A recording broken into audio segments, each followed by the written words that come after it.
My name is Robert Hawkins. Approximately 7 hours ago, something attacked the city. You found this. If you're watching this, then you know more about it than I do. Hey everyone, Ryan here. Today is a big anniversary for Cloverfield to celebrate its 15th anniversary as of today. This is really cool because I do like this film a lot. It was done very unique, I gotta say, and the special effects were merged into a handheld camera, believe it or not. Which I got to say, this is clever how this movie was actually done. And what we actually saw was throughout this whole time, it's set in New York, and we don't know what exactly we were expecting. Are we expecting Godzilla or something like that? No, it is a monster movie of its own kind. But in the beginning too, when we first got the poster of this, I know a lot of people were terrified and going, what the heck's going on with this? Because we actually see the Statue of Liberty with the head off. That's a little scary, I say. You almost want to think it's a terrorist attack or something alien-wise, but it is a creature movie, believe it or not, which I thought was well done. So for those who have seen the movie, leave some comments down below. What do you guys think? Do you guys remember when we first saw that poster for Cloverfield? If I can bring the poster over to the side over here just to show you what I'm talking about with that Statue of Liberty with the head off. And we all find out in the movie when the first thing actually strikes, this beast-like thing, that the Statue of Liberty's head actually comes off, and we see it rolling down the streets of New York. So what happens here is a group of friends actually have been attending a party. This whole incident happens, and this whole thing, this really caves in on them, this as well too, this with the rescue mission, trying to get everybody out of town and make sure that they're safe. But that's not going to be the case, because this beast is interesting, because we never actually get to find the analogy of this beast, what this beast actually is. But if you watch carefully throughout this whole film, there's a little detail here and there. From the beginning to the end, there's a little clip in the beginning you got to pay attention to, because it actually goes back before this whole incident actually does happen. And it shows some minor details with this romantic couple getting along. It's Beth and, is it Beth and Rob, or is it Beth and Jason? I forget what it is. But these two are actually dating and have a strong relationship as it is.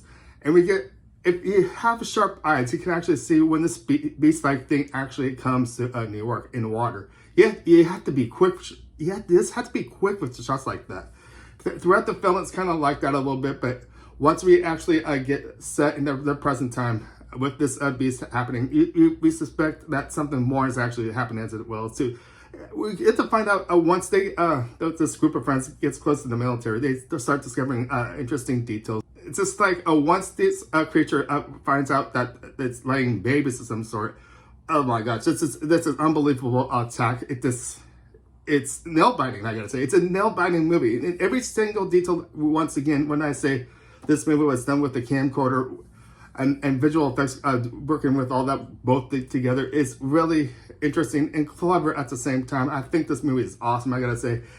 No, every movie's been trying to surpass this movie, but there's no way you can actually do it, because Cloverfield is a one-of-a-kind movie.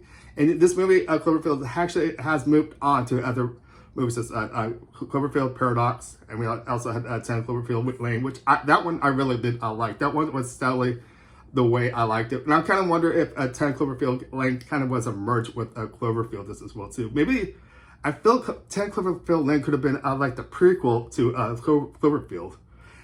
Don't you guys actually think? Leave some comments down below to tell me what you guys actually think about that. And they're also thinking about a sequel to doing to this movie, Cloverfield. Now, how would that actually be? Because we know the creature could be still alive. All we see at the end, I know this movie's been out for a while, so I'm giving you spoilers here. So sorry if you have not seen the movie, I do apologize. But I'm gonna say, towards the end, we find out the couple in this movie are in the rumble on the bridge in the park in the middle of New York. We think they're dead. Who knows? Does the creature die? We do not know. That's just the whole thing that leaves a good climax in this film too. If you stay for the credits at the end, it's really quiet. Then it starts to really pick up. And the intensity of the music at the end is really cool. That's the reason I stay for the credits, because I always find the credits really unique as it is. And you get that little dialogue in the middle of the credits as well too. Like, this is an FBI file. So the minor detail, this is like that FBI stuff in the middle of it, kind of gives you that strong detail, how much of work they actually put into this. The director behind this film is actually Matt Reeves, believe it or not. He's done some really good projects, like a couple of the new Planet of the Apes movies, the new Batman that actually came out last year just as well too. So he's really actually moved on to really good projects as well too. But Cloverfield seems to be my favorite one by Matt Reeves. I do like those Planet of the Apes movies as well too. But this is, once again, Cloverfield is one of a kind. Other movies have tried to do the same format this as well too, like Chronicles, which came out a couple years after Cloverfield. A new movie that is about to come out, Missing, is done by computer-wise in security cameras. So there's different formats out there trying to help us show us how clever the movie industry can actually be. But going back to Cloverfield, I want to say happy 15th anniversary. I can't believe it's been 15 years. It almost seems like it's been longer as it is.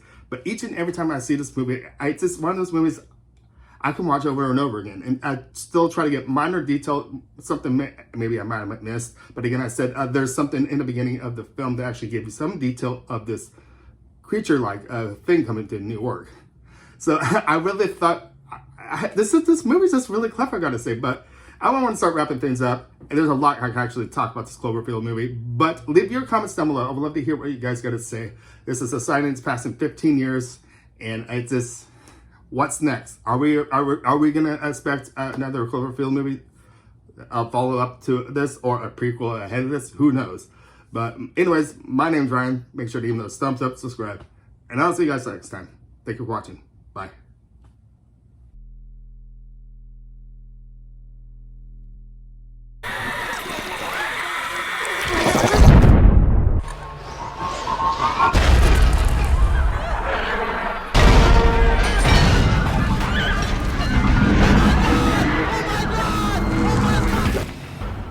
Still filming? Yeah. People are gonna want to know, how it all went down.